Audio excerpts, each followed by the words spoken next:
Hello everyone, I am Shikha Tiwari, Assistant Professor in Jagran College of Art, Science and Commerce. I will teach you the subject Principles of Economics.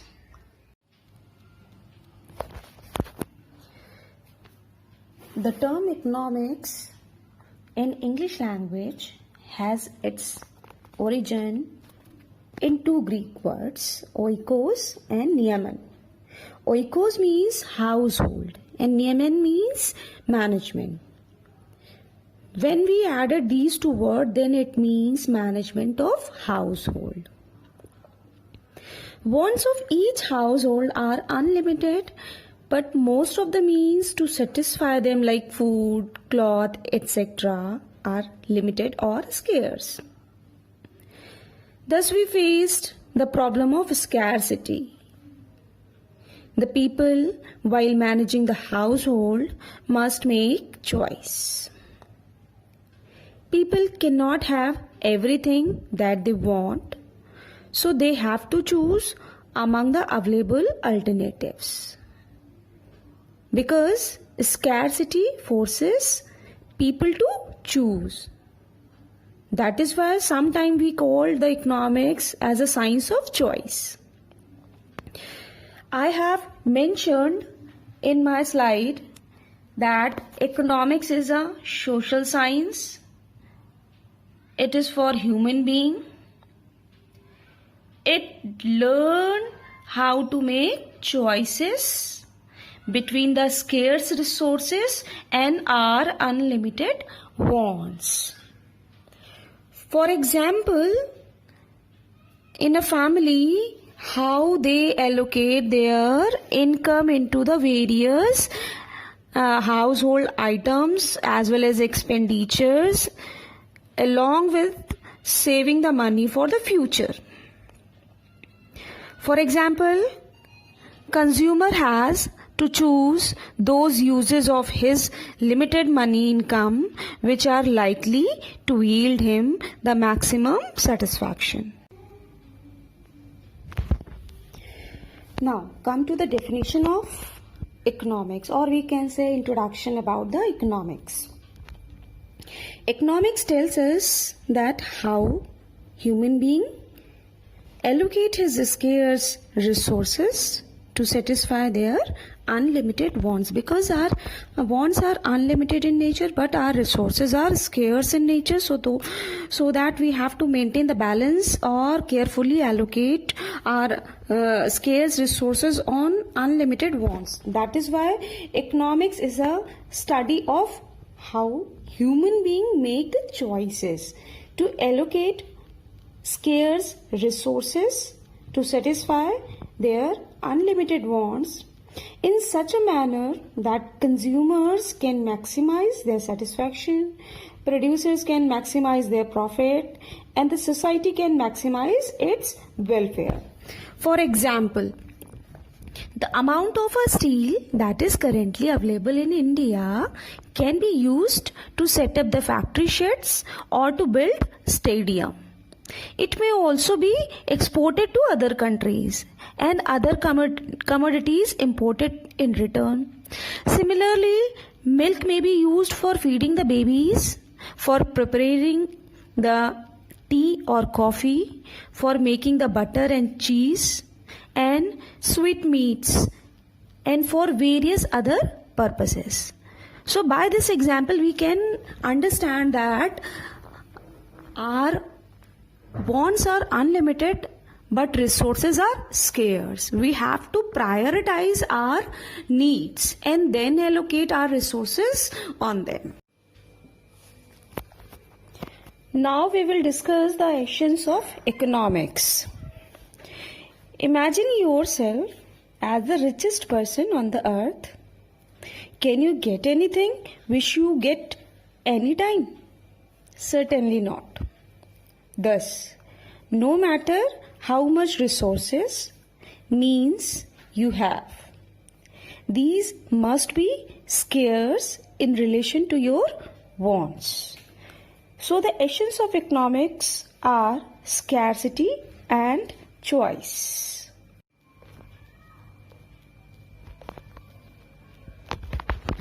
Now we will discuss the topic scarcity. Scarcity refers to the situation when what you have is less than what you wish to have. Let us understand this term scarcity in other words. Scarcity implies a situation when the supply of resources is less than the demand of resources. Let us discuss the second essence of economics, which is choice. Actually, choice is the outcome of scarcity. Choice emerges when limited resources are to be used for the satisfaction of unlimited wants. Choice refers to the process of selection from available limited alternatives. It emerges because of, first, resources are scarce, and the second is resources can be allocated to alternative uses. For example, a rupee cannot buy 10 things when the price of each thing is 1 rupee. You have to choose the things you would prefer to have. You have to leave the 9 things in favor of one thing you choose to have. You have to make the choice simply because you must face scarcity. Different economists have explained different meanings and subject matter of economics. At present, there is a plethora of definitions of economics available in the field. For the sake of convenience, the definition of economics could be classified into 5 heads. Our first definition, which is related to the wealth and given by the Adam Smith. Adam Smith is the father of economics. He defined economics as an inquiry into the nature and the causes of wealth of nation. Thus, according to Adam Smith, economics is the study of factors which determine the wealth of the country and its growth.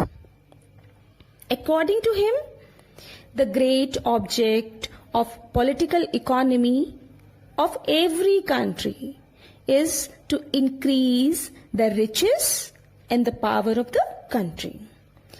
Thus, he considered the wealth and riches of a nation as a subject matter of economics. For this, he emphasized on proper utilization of resources.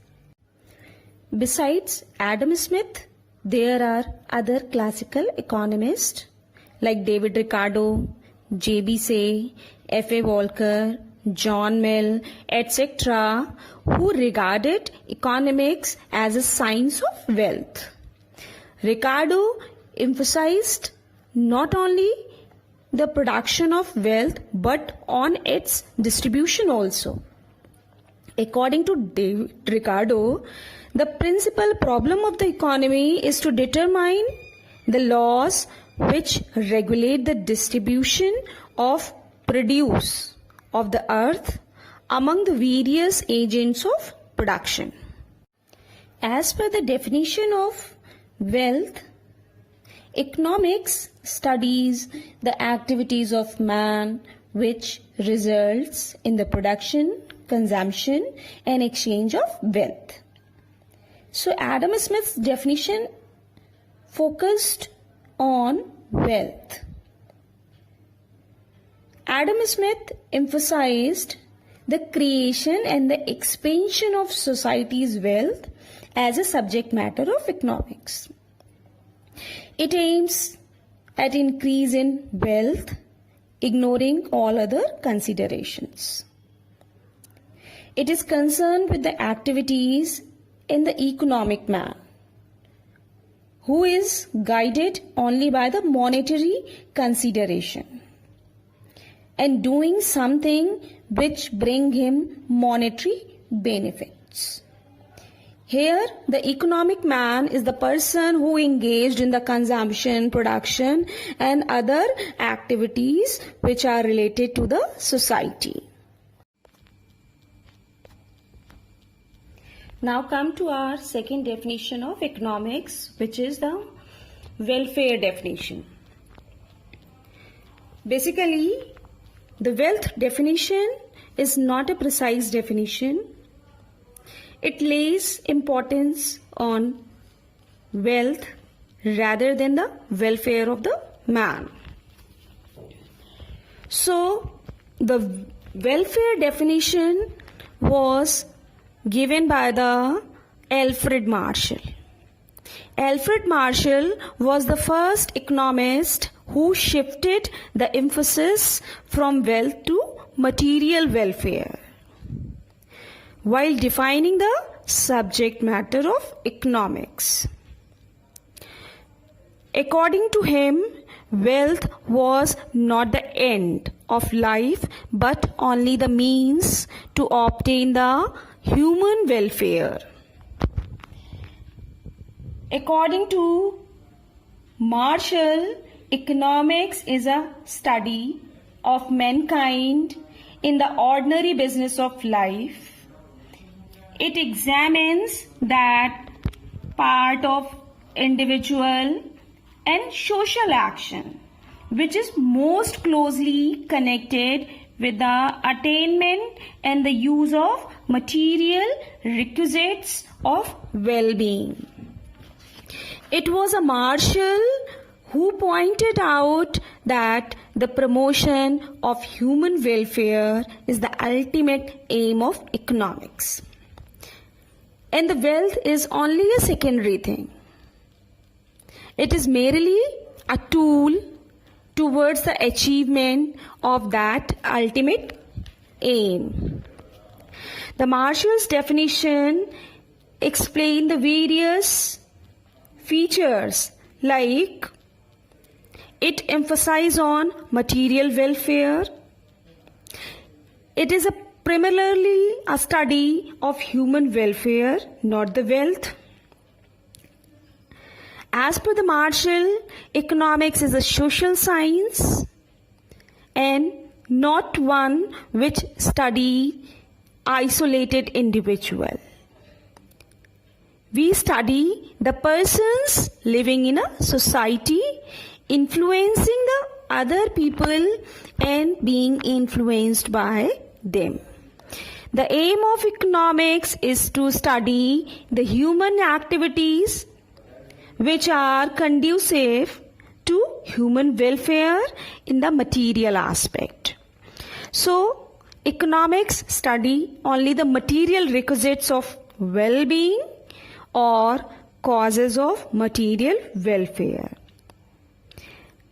It is a materialistic aspect and ignores non-material aspects. This is all about the Marshall's welfare definition. Now come to our third definition of economics, which is scarcity definition. This definition is given by the Robbins. Robbins not only criticized the welfare definition of Marshall and other neoclassical economists, but defined the economics on the basis of scarcity. He considered his own definition as more specific and correct than the Marshall's definition. In his famous book, Nature and the Significance of Economic Science, which was published in 1932, he argues that economics studies the problem which have arisen due to the law of scarcity, means scarcity of resources.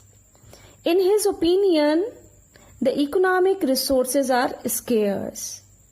So it is not possible to satisfy all the needs and wants of the members of society with limited resources. People have ranked their wants in order of importance and the priority. People have to choose from among the unlimited requirements due to limited resources. Thus, he suggested the following definition, which is: economics is a science that studies human behavior as a relationship between ends and scarce means which have alternative uses. His definition covered the following features. Human wants are unlimited. Resources are limited to satisfy the unlimited wants. The scarce means at our disposal are capable of being put into alternative uses. Wants can be put into different categories on the basis of their intensity. The most intense wants are to be satisfied earlier. So as per the Robbins definition, it is a science. It studies the human behavior. It shows the relationship between ends and the scarce means. And these scarce means have the alternative uses.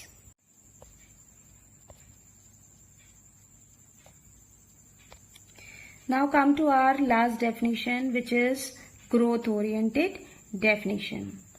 This definition is given by Professor Samuelson.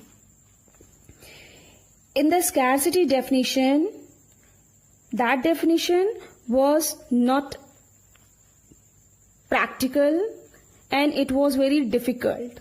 It had reduced economics to a simply theory of value determination or a science of choice making.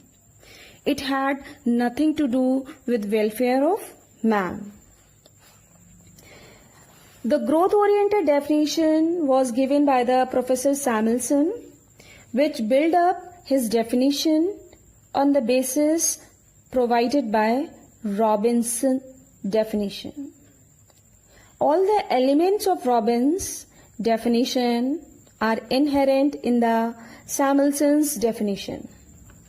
Professor Samuelson has given a fine and proper definition of economics, which was rightly treated as a growth-oriented definition of economics. As per the Samuelson, economics is a science that studies those activities of man which he undertakes to maximize his satisfaction by making proper use of his scarce means. These are the assignment questions. You have to attempt all the questions. This is the feedback form. You have to fill it and submit it along with the assignment questions.